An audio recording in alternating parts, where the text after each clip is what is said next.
What's going on, guys? Today I'm going to be going over a full revo method to be doing Beastmaster Durzag. This video will go over all of the DPSing roles that you might be doing. I'm not going to be really touching on the base tank role too much in this video, but all the other roles will be explained.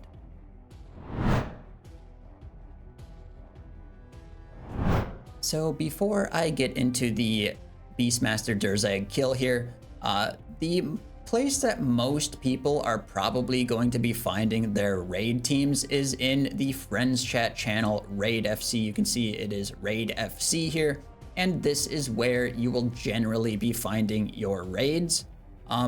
Unfortunately, people get a little bit weird about inviting people with 0 KC. Generally, how you get into a team is you say LF full, and then you give your Yakamaru KC, and people will invite you if it's above like 20.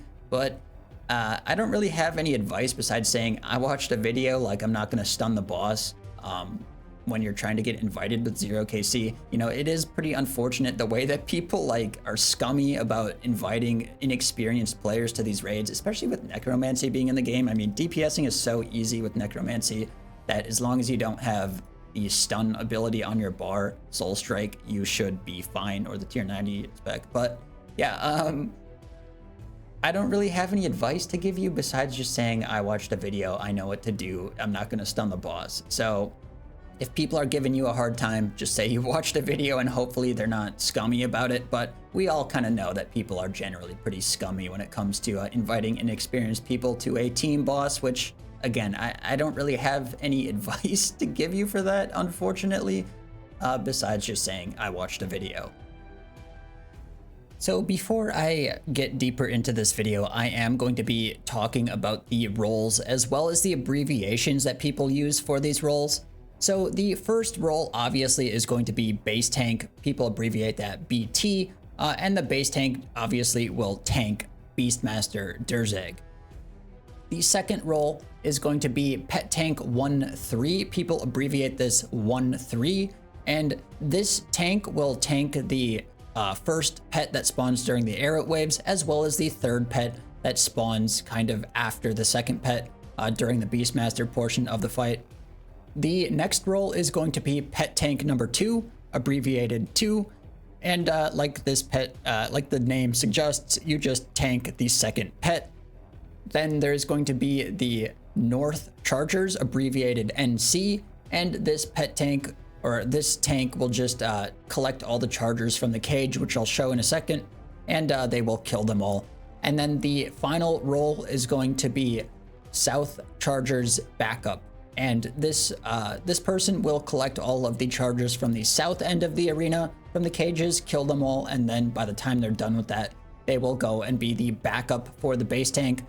Before I get into the video though, I do want to explain how the tanking works. So basically, the base tank will tank Beastmaster until the first pet dies, and then the backup will run up and they will start juggling Beastmaster between the two of them.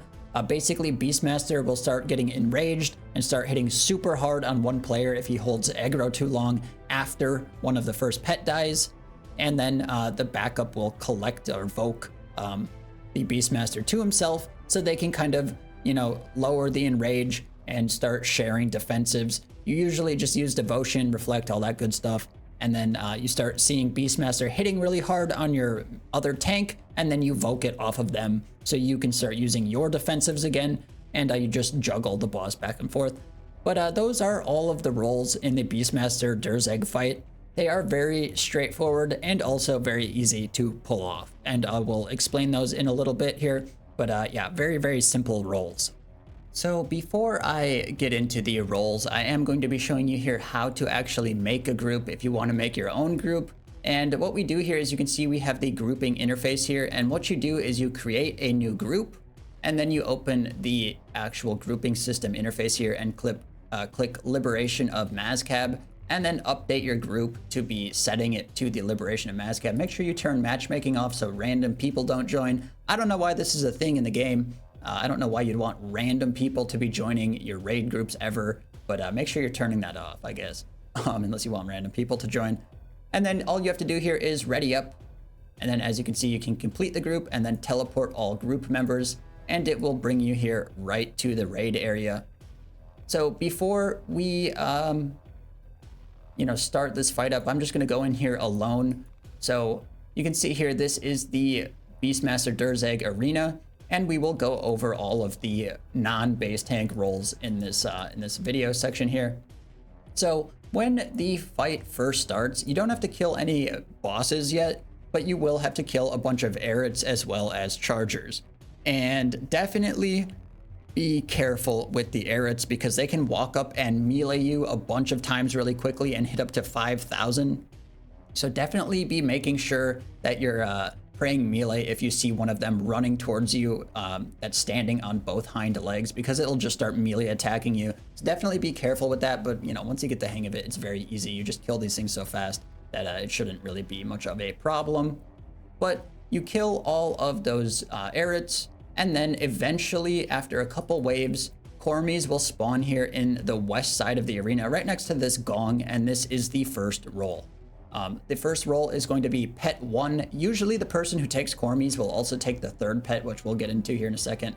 But Cormies will spawn over here. The Cormies tank, pet 1, will kind of stand next to this wall here and keep Cormies faced away from the pile of DPSers in the middle of the room here, and they should be able to DPS it down very quickly. Cormies hits with ranged. He doesn't really hit that hard, and you should be able to DPS it down without a problem. And then you have to kill a few more waves of Chargers, and then Beastmaster Durzag will eventually spawn. And this is where the majority of the roles in the fight will actually take place.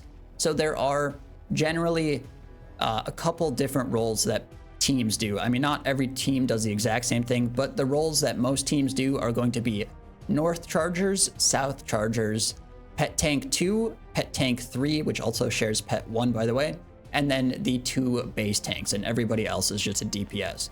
So for the North Chargers, you can see here how the arena is aligned here to North here. And basically what we do for North Chargers is you can see all of these small cages. Eventually, when Beastmaster Durzag spawns, these cages will be filled with Chargers, and all the North Charger guy does is you walk up to the cage and you click open the cage and the Charger will attack you. Open the cage, Charger attacks you, and you just go along this line here, opening all of the cages, and then you get all of the Chargers to start attacking you, and you kind of just go over into this corner over here, and you pretty much DPS them down with like some AoE attacks like the Scythe, maybe a Threads of Fate, Volley of Souls or something like that, and you just AoE down the giant pile of Chargers. You can use Protect Melee and Devotion when you're doing this, and you should be able to kill those very easily. And then the same exact thing happens on the south side of the arena for the South Chargers. You just open up all these cages, take the Chargers into this corner over on the west side, and you kill the Chargers over there. Again, it's very, very easy. But if you are the South Chargers or South Charger role, make sure you're taking these eastern side cages first, because the tanks generally keep Beastmaster in this southeastern corner. So you want to be getting the eastern side Chargers out first and then just going west. And that's pretty easy. When Beastmaster Durzag does spawn, he will also spawn with Pet 2, and it will either be Tuz or Krar.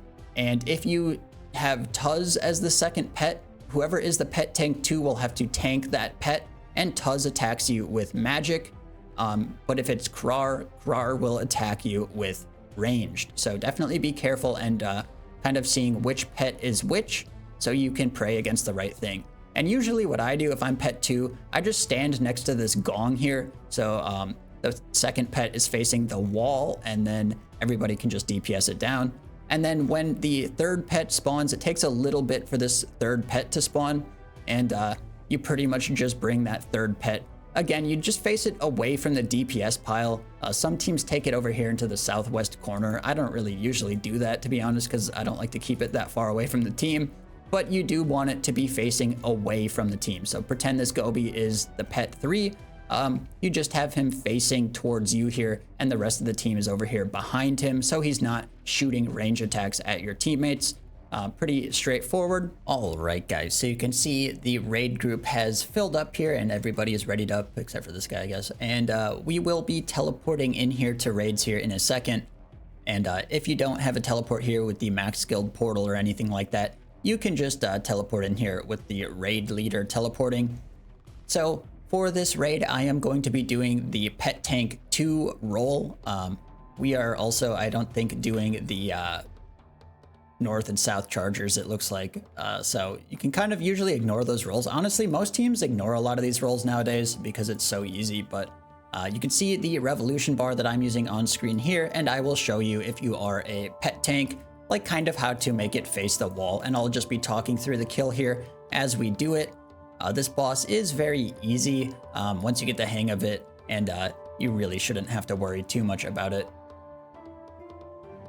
So you can see what we do here is we wait in the arena until everybody joins in here, and then the base or whoever will start up the Gobi here, and we just kill all of the chargers. So this is a very easy boss fight. And this guy apparently knows who I am or something. Lol. And yeah, so what we do here is we just start up an aura or whatever, and just turn on dark magic or something. And yeah, we just wait here until everybody apparently joins in. So you can see here, the Gobi is started up. He just starts running around or whatever. And then we get ready to kill all of the Arids. You can see some Gobis start spawning in here, doing some very simpleness. They still have Santa hats on, I guess. It's still Christmas time, even though it's May. And as you can see here, we just we kill all of these chargers and Arids and stuff, and it's very, very simple from here. And yeah, we pretty much just sit here and DPS down all of these little chargers and things, Arids and stuff. Just pay attention to the Arids on 2 legs. You can see this one I'm attacking here is on 4 legs, so it's pretty much no issue. But the ones that are standing on 2 legs can absolutely demolish you. So definitely be careful of those ones. But yeah, as you can see here, it's super easy. These things all die so fast, it's, you know. But yeah, as you can see here, this one here is on 2 legs. Definitely be careful of these ones because they can walk up and just melee you super hard, hit like 5,000, 5,000, 5,000 every game tick, and absolutely drop you if you're not paying attention. So definitely paying attention to that. And as you can see here, Cormy spawns. The pet tank kind of faces him away from the crowd here, and then people will sit here and kill the Arids and Cormys. Very easy. As you can see, he just dies so fast nowadays. It's really no problem. And then we go on to be killing more of the Arids that spawn here until eventually Beastmaster Durzag will spawn. You can see at the top it says how many are remaining, but it's basically just 2 waves after you kill Cormys. You will start fighting Beastmaster and the pets. So you can see here, we just kill all these little rats, and we should be fine.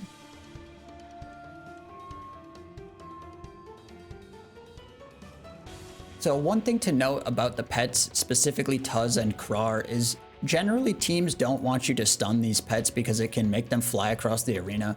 I don't really notice it to be a problem most of the time, but you can see here I am Pet Tank 2, so I will stand next to the Northern Gong over here. And the Northern Gong is where the second pet will pretty much always spawn. So you can see it's Krar, so I will evoke him, pray range, and then I will face him towards the wall over here.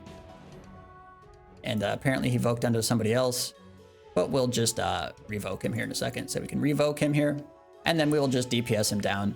I think most teams probably just nuke these guys out nowadays because, I mean, it's so easy that, I mean, look, we've pretty much killed this thing before the other pets have even spawned. So, you know, as you can see, it just dies there. And that's pretty much how you do the tank here, and then we will go over here and kill the other pet. You can see how it jumps like that, and then there's these little bombs. You can defuse them or not, you know, whatever. But definitely be focusing down Tuz over here. Tuz can hit pretty hard with magic if he is facing you. You can see I took a 3k hit right there. But generally with necromancy, you should be able to DPS him down. And as you can see, Beastmaster is in this little corner over here with the 2 tanks. So the 2 tanks are right here. As you can see, these bombs spawn. You just click these to defuse them all like that.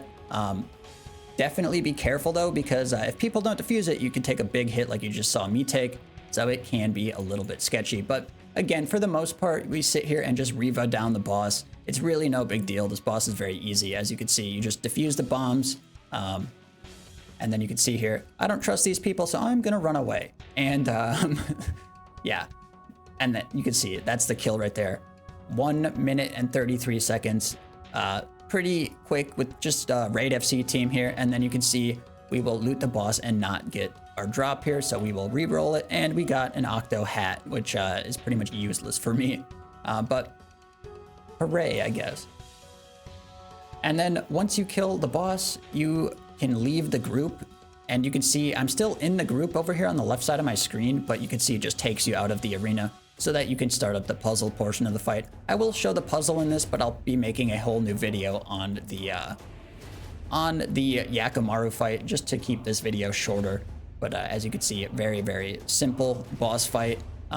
Just be sure to be defusing the bombs is pretty much the only thing you really need to worry about. If you do get pulled into Beastmaster, just run away. Pray melee if that happens, or just run away, whatever. And as you can see here, this is the puzzle. It's super easy. You just go through all of these little water spout things, kill all of these jellies really quickly here. And you pretty much just have to kill the little jellies to kill the reflecting jelly. It will reflect some damage back to you, but I mean, with Soul Split and the Ghost, it's usually no big deal, and you can easily kill these. There's also a different type of jelly, the healing jelly, which you focus down the other healing jelly. It's big like that reflecting jelly, but it heals the other jellies, so you focus that down. So you can see here, this is pretty much what we do. We just go through here and we easily kill all these little tiny jellyfishies. But yeah, that's how we do the puzzle. And then what ends up happening is each person will stand on these little pads here, and the guy will flip the large symbol over here, and then it will show a face, and you stand on the corresponding face. Usually they will say like either north, south, east, or west to tell you which face to stand on. And that's pretty much it for the puzzle portion. It's not really much of a puzzle, to be honest with you. But yeah, that's going to be all of Beastmaster. So hopefully this helps some people get really easy Beastmaster kills. And then stay tuned for a Yakamaru video I will be doing after this. Thanks for watching, guys. Hopefully this video helps you guys get some Beastmaster Durzag kills. This boss is pretty straightforward. Tomorrow I am also going to be uploading a video about Yakamaru, so definitely make sure to check that one out to be getting your Yakamaru kills down, because that is going to be very important for this as well. Most teams do Beastmaster and Yakamaru together, obviously, since it's one raid, if you even call it that. But yeah, hopefully you guys like this video. If you made it this far, definitely drop a like on it. And as always, guys, thanks for watching. I will see you in the next one.